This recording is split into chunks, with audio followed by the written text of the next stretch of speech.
took the time and the trouble and sat there and wrote it. That's the difference. We can all write, those of us who want to write, but it needs discipline. It needs time.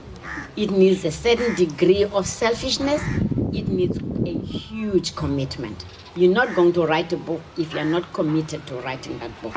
A book is not something you can do in 3 weeks. You can if you are very smart and there are certain ways and you sit down and you don't sleep for 3 weeks, it could happen. But I haven't reached that yet. You need a year to 2 to write one book.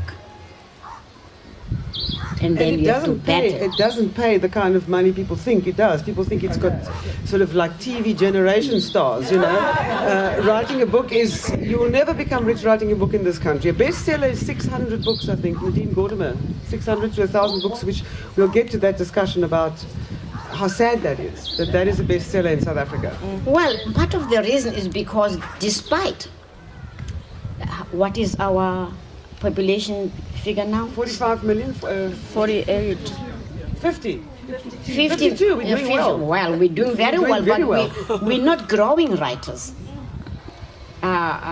People don't buy books. Even the people who want, I run workshops for writers. You have a workshop where people, you say, come all, come one, come all.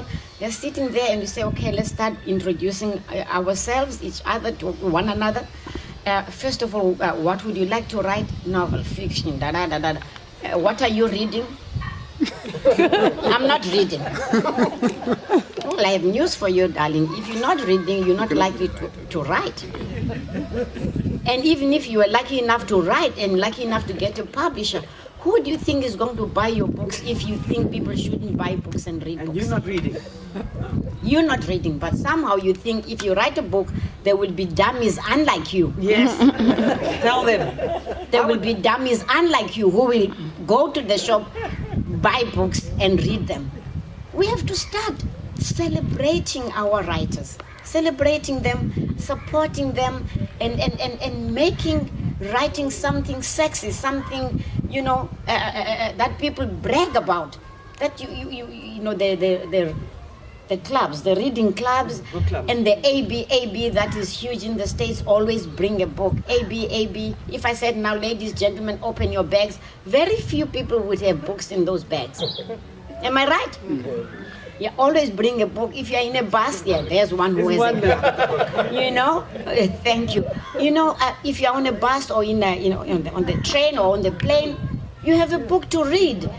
Children, if you are giving presents to children, always include a book. I'm not saying don't give a doll and a book, give a pair of shoes and a book, whatever, also include a book, so that the kids grow up feeling books are important because we make them look important.